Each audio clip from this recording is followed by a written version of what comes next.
Hello everyone, welcome back to knowledge for future study channel. ग्राम विकास अधिकारी जो परीक्षा हुई थी 27 दिसंबर 2021 को, उसका हम क्वेश्चन पेपर सॉल्व करेंगे। राजस्थान जीके के ये सारे क्वेश्चंस होंगे। अगर आप चैनल पर नए हो तो चैनल को सब्सक्राइब जरूर कर दें, वीडियो को लाइक और शेयर जरूर करें। पहला क्वेश्चन है, बमरसिया कौन से क्षेत्र का लोक नृत्य है? बागड़, मेवाड़, शेखावटी या फिर अलवर भरतपुर? तो बमरसिया जो लोक नृत्य है वो अलवर भरतपुर क्षेत्र का है, यानी कि मेवात क्षेत्र का लोक नृत्य है। ठीक है। इसके अलावा मेवात क्षेत्र में एक है रतवाजा और एक है रतवई, ये भी प्रसिद्ध है। क्या नाम है? रतवाजा और रतवई। अगर बात करें हम शेखावटी की, तो शेखावटी क्षेत्र में कच्छी घोड़ी नृत्य, गींदड़ नृत्य ये प्रसिद्ध हैं। ठीक है। कच्छी घोड़ी नृत्य में कौन सा वाद्य यंत्र काम में आता है? झांझ वाद्य यंत्र कच्छी घोड़ी नृत्य में काम आता है। गींदड़ होली के अवसर पर होता है। बमरसिया नृत्य भी होली के अवसर पर होता है, अच्छी फसल के आने के उपलक्ष्य में। ठीक है। मेवाड़ की बात करें तो मेवाड़ में गवरी लोक नृत्य प्रसिद्ध है, गवरी लोक नाट्य प्रसिद्ध है। ठीक है। इसके अलावा भवाई नृत्य, मेवाड़ का भवाई नृत्य प्रसिद्ध है, ये भी आपको याद रखना है। ठीक है। अगर बात करें बागड़ की, बागड़ बोलते हैं हम डूंगरपुर और बांसवाड़ा के एरिया को, और उसमें पेजण नृत्य प्रसिद्ध है। कौन सा? पेजण नृत्य। तो आपको सारे याद रखने हैं, मैंने आपको सारे बता दिए हैं, ये आपको याद रखने हैं। अगला क्वेश्चन है, राव जैतसिरो छंद, इसके रचयिता कौन है? ये दूसरी बार है, मैंने अभी चार पेपर डिस्कस किए हैं, ये दूसरी बार ये क्वेश्चन पूछा गया, यानी कि आप अंदाजा लगा सकते हो कितना इंपॉर्टेंट है ये। तो राव जैतसिरो छंद, इसके रचयिता है बीठू सूजा। चंद्रबरदाई की बात करें तो चंद्रबरदाई की रचयिता है पृथ्वीराज रासो के। ठीक है।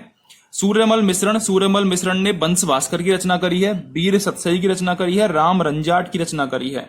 मुनोत नेडसी, मुनोत नेडसी को अबुल फजल कहा जाता है, मुनोत नेडसी को अबुल फजल कहा जाता है। ठीक है। ये आपको याद रखना है। किसने कहा है? मुंशी देवी प्रसाद ने कहा है। अगला क्वेश्चन है, निम्नलिखित में से कौन सा कृषि जलवायु खंड राजस्थान में सबसे बड़ा है? तो राजस्थान में सबसे बड़ा कौन सा है? Second A, second B, first B या फिर फर्स्ट सी? तो करेक्ट आंसर है इसका फर्स्ट सी, ये सबसे बड़ा कृषि जलवायु खंड है। सबसे छोटा पूछे तो फोर्थ बी। ठीक है, ये सबसे छोटा है। ये आपको दोनों आपको याद रखने हैं। टोक्यो पैरालंपिक्स 2021 में अवनी लेखरा ने किस स्पर्धा में स्वर्ण पदक जीता? तो अवनी लेखरा ये शूटिंग की खिलाड़ी हैं, तो इन्होंने शूटिंग में स्वर्ण पदक जीता था। याद रखना है, सी ऑप्शन करेक्ट होगा। अगला हमारा क्वेश्चन है, निम्नलिखित में से कौन सा वन्यजीव अभ्यारण्य सही सुमेलित नहीं है? फर्स्ट है बस्सी, चित्तौड़गढ़ में है, बिल्कुल सही बात है। बंदवारेठा अलवर में है, ये बिल्कुल गलत बात है। बंदवारेठा कहां पर है? भरतपुर में, भरतपुर में। ठीक है। और क्या फेमस है बंदवारेठा में? लोमड़ी वगैरह फेमस है, पक्षियों के लिए फेमस है ये। ठीक है। कौन सी नदी पर बना हुआ है? कुकुंद नदी पर बना हुआ है, ये भी आपको याद रखना है। कैसी आकृति है? जहाजनुमा आकृति है, जहाजनुमा आकृति है। ठीक है। तो ये सारी चीजें आपको याद रखनी है। जहाजनुमा आकृति है, कुकुंद नदी पर बना हुआ है। टोड़गढ़ रावली अभ्यारण्य पाली, अजमेर और राजसमंद इनमें है। आपको ये भी याद रखना है कि जो टोड़गढ़ है वो अजमेर से अलग है थोड़ा सा, मतलब जिले, दो जिले ऐसे हैं राजस्थान के जो अलग अलग हैं, चित्तौड़गढ़ और अजमेर, यानी कि उनकी टेरिटरी के बीच में और जिला आ जाता है दूसरा, कोई दूसरा जिला उनकी टेरिटरी को काटता है, तो अजमेर उसमें से एक है। फुलवारी की नाल उदयपुर में है, ये भी सही बात है। तो तीनों सही है, केवल बंदवारेठा हमारा गलत था जो कि भरतपुर में है। अगला हमारा क्वेश्चन क्या है? अगला हमारा क्वेश्चन है, तालाब ए शाही, तालाब ए शाही कहां पर है? धौलपुर में। इसके अलावा धौलपुर में कौन कौन से हैं? बनबिहार भी है, बनबिहार। इसके अलावा धौलपुर में केसर बाग भी है, केसर बाग। ठीक है। तो ये आपको याद रखने हैं, केसर बाग, बनबिहार, तालाब शाही। गैब सागर की बात करें तो गैब सागर डूंगरपुर में है। गढ़ सीसर की बात करेंगे तो वो जैसलमेर में है, और यहाँ पर क्या है? गैब सागर, ये डूंगरपुर में है। कड़ाणा बांध, कड़ाड़ा बांध बांसवाड़ा में है। ठीक है। कड़ाणा बांध बांसवाड़ा में है, और ये माही नदी का जो माही नदी पर दूसरा बांध है ये। ठीक है। वैसे तो गुजरात में है ये, लेकिन बांसवाड़ा से टच होता है, तो दूसरा बांध है जो माही नदी पर बनाया गया है। अगला है हेमाबास, हेमाबास कहां पर है? पाली में है। ठीक है। तो चारों आपको परियोजना है, सिंचाई परियोजना है, झील और बांध है, ये आपको याद रखने हैं। अगला हमारा क्वेश्चन है, निम्नलिखित में से कौन सा नस्ल पशु सुमेलित नहीं है? बरबरी बकरी की नस्ल है, बिल्कुल सही बात है, ये बरबरी बकरी की है। कैसे याद रख सकते हो? बै से बरबरी और बै से बकरी। चनोथर भेड़ की है, ये भी सही बात है। कांकरेज गौवंश है, बिल्कुल सही बात है। कांकरेज कहां पाई जाती है? कांकरेज जालोर वाले क्षेत्र में पाई जाती है, यानी कि दक्षिण पश्चिम राजस्थान में पाई जाती है। और थारपारकर पश्चिमी राजस्थान में, राठी उत्तरी पश्चिमी राजस्थान में, और गिर मध्यवर्ती राजस्थान में। ठीक है। तो यहां पर लोही हमारा करेक्ट हो जाएगा, लोही भैंस की नस्ल नहीं है। बर्बरी बकरी की है, चनोथर भेड़ की है, कांकरेज गौवंश की है, लोही भैंस की नस्ल नहीं है। थर्ड ऑप्शन हमारा करेक्ट हो जाएगा। अगला क्वेश्चन है, राजस्थान में किसानों हेतु कृषि में आसानी के लिए कृषक कल्याण कोष का गठन कब किया गया? तो बात करें यदि हम कृषक कल्याण कोष की, तो कृषक कल्याण कोष का जो गठन है वो किया गया था 16 दिसंबर 2019 को। कब किया गया? 16 दिसंबर 2019 को कृषक कल्याण कोष का गठन किया गया था। अगला क्वेश्चन है, स्वस्थ धरा खेत हरा, ये नारा किसका है? परंपरागत कृषि विकास योजना का, मृदा स्वास्थ्य कार्ड योजना का, कृषि वानिकी उपमिशन का, या फिर प्रधानमंत्री कृषि सिंचाई योजना का? तो स्वस्थ धरा, धरा मतलब किसको बोलते हैं? धरा भूमि को बोलते हैं, मतलब मृदा के बारे में बात हो रही है, भूमि के बारे में बात हो रही है। तो मृदा स्वास्थ्य कार्ड योजना का ये नारा है, स्वस्थ धरा खेत हरा। अगला क्वेश्चन है हमारा, डामोर जनजाति अधिकतर कहां पाई जाती है? तो डामोर जनजाति डे से डामोर, डे से डूंगरपुर, डूंगरपुर और बांसवाड़ा में पाई जाती है। और अगर और भी डीप पूछे तो सीमलवाड़ा पंचायत समिति है वहां पर। क्या नाम है? सीमलवाड़ा पंचायत समिति, डूंगरपुर की है ये सीमलवाड़ा पंचायत समिति, यहाँ पर डामोर जनजाति निवास करती है। अगर बात करें सहरिया जनजाति की, तो वो बारां में निवास करती है। बारां में कौन सी करती है? सहरिया जनजाति। ठीक है। बात करें भील की, तो उदयपुर और बांसवाड़ा में। बात करें अगर गरासिया जनजाति की, तो वो सिरोही में निवास करती है। गरासिया कहां पर करते हैं? सिरोही में निवास करते हैं। ठीक है। बात करें कथौड़ी जनजाति की, तो कथौड़ी ये उदयपुर में निवास करती है, यानी कि मेवाड़ वाले क्षेत्र में। अगला क्वेश्चन है हमारा, रतवई लोक नृत्य संबंधित है। जब मैं पहला क्वेश्चन पढ़ा रहा था इस वीडियो का, तब मैंने बमरसिया के साथ रतवई और रतवाजा दो नाम लिए थे, अगर आपको याद हो तो। रतवई और रतवाजा ये दोनों मेवात क्षेत्र से संबंधित है, यानी कि अलवर भरतपुर से संबंधित है। अगला क्वेश्चन है, निम्न में से कौन सा लोक देवता ऊंटों का देवता कहा जाता है? तो पाबूजी ये ऊंटों के देवता कहा जाते हैं। इसके अलावा क्या कहे जाते हैं? लक्ष्मण के अवतार कहे जाते हैं ये। ठीक है। ऊंटों के देवता, लक्ष्मण के अवतार, प्लेग रक्षक देवता। ठीक है। इसके अलावा ये इनकी जो घोड़ी है उसका नाम पूछा जाता है केसर कालमी। केसर कालमी ये इनकी घोड़ी का नाम है। इनकी माता का नाम पूछा जाता है कलमादे। ठीक है। कलमादे इनकी माता का नाम था। तेजाजी की माता का नाम राजकुमरी था। तेजाजी को काला और बालों का देवता भी कहते हैं। ठीक है। तेजाजी को कृषि कार्यों का उपकारक देवता भी कहते हैं।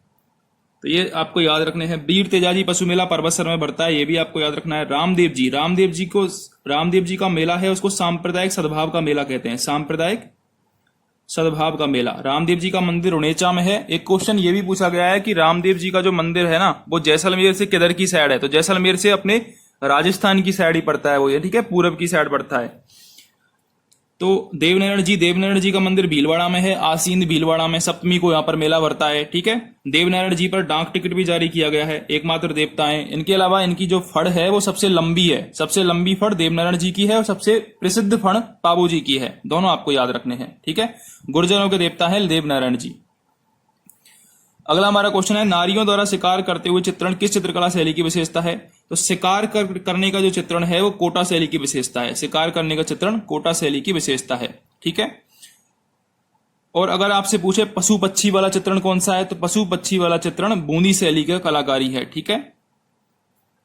अधोलिखित में से कौन सा आभूषण गले में नहीं पहना जाता है? ये हमारा क्वेश्चन है। तिमनिया, आंवला, कांठला और मादलिया। तो करेक्ट आंसर है यहाँ पर आंवला। आंवला पैरों में पहना जाता है, ना कि गले में। ठीक है। गले में कांठला पहना जाता है, मादलिया पहना जाता है और तिमनिया पहना जाता है। ठीक है। अगला क्वेश्चन है, अमरकोश। अमरकोश किसने लिखा था? तो अमरकोश लिखा था अमर सिंह ने। अमरकोश अमर सिंह ने लिखा था। काव्य मीमांसा ये राजशेखर के द्वारा लिखी हुई है। बृहत कथा ये गुणा ढाढ्य के द्वारा लिखी हुई है। और स्वप्नवास दत्तम ये भास के द्वारा लिखी हुई है। ठीक है। चारों इंपॉर्टेंट है, आपको याद रखने हैं। अमरकोश अमर सिंह, काव्य मीमांसा राजशेखर, बृहत कथा गुणा ढाढ्य और स्वप्नवास दत्तम भास के द्वारा लिखी हुई है। अगला हमारा क्वेश्चन है, राजपूत पेंटिंग शीर्षक से 1916 ईस्वी में किसने पुस्तक लिखी? तो राजपूत पेंटिंग ये आनंद कुमार स्वामी ने लिखी थी। ठीक है। इंपॉर्टेंट है। राजपूत पेंटिंग आनंद कुमार स्वामी ने लिखी थी। पाल किसे कहते हैं? पाल बोलते हैं भीलों की बस्ती को। भीलों की बस्ती को पाल कहा जाता है। ए ऑप्शन यहां पर करेक्ट होगा।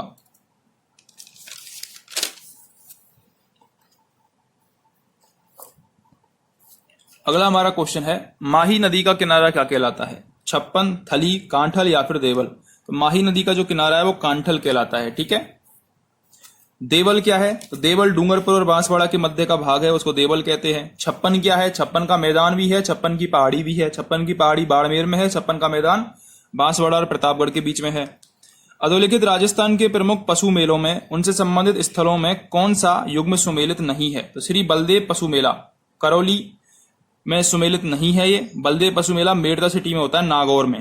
कहां पर? मेड़ता सिटी, नागौर में। नागौर में सर्वाधिक पशु मेले आयोजित होते हैं, ये भी आपको याद रखना है। तो करौली में तो महाशिवरात्रि पशु मेला होता है, महाशिवरात्रि पशु मेला करौली में होता है। गोगामेड़ी पशु मेला नौहरनगानगढ़ में, सही बात है। श्री मल्लीनाथ पशु मेला तिलवाड़ा बाड़मेर में, ये भी सही बात है। चंद्रभागा पशु मेला झालापाटन झालावाड़ में, ये भी सही बात है। तो हमारा गलत कौन सा है? ए ऑप्शन गलत है। अगला क्वेश्चन है हमारा, विंध्यन कगार भूमि किसका हिस्सा है? विंध्यन कगार भूमि हाड़ौती क्षेत्र का हिस्सा है, आपको पता होगा। और हाड़ौती क्षेत्र में भी दक्षिण पूर्वी राजस्थानी पठार का क्षेत्र, ठीक है। विंध्यन कगार भूमि दक्षिण पूर्वी राजस्थानी पठार का भाग है, सी ऑप्शन करेक्ट होगा। दिसंबर 2020 तक राजस्थान की स्थापित विद्युत क्षमता कितनी है? तो दिसंबर 2020 तक 21,836 मेगावाट राजस्थान की क्षमता है, 21,836 मेगावाट। पाशुपात नामक शैव संप्रदाय के प्रवर्तक कौन थे? तो वो थे लकुलीस। ये पाशुपात नामक शैव संप्रदाय के प्रवर्तक थे। राव रायसिंह को राजपुताने का कर्ण किसने कहा है? तो मुंशी देवी प्रसाद, मुंशी देवी प्रसाद ने रायसिंह को राजपुताने का कर्ण कहा है। एक और क्वेश्चन आता है, कलयुग का कर्ण, कलयुग का कर्ण किसे कहा है? तो कलयुग का कर्ण कहा गया है लूणक रणसर को, लूणक रणसर, लूणकर्ण बोलते हैं इसको, ठीक है। लूणकर्ण, राव लूणकर्ण को मुंशी देवी प्रसाद ने कलयुग का कर्ण कहा है, ठीक है। ये आपको याद रखना है। दो कर्ण है, राजपुताने का कर्ण अगर पूछे तो मुंशी देवी प्रसाद ने रायसिंह को कहा है, और कलयुग का कर्ण पूछे तो लूणकर्ण को कहा है, ठीक है। ये आपको याद रखना है।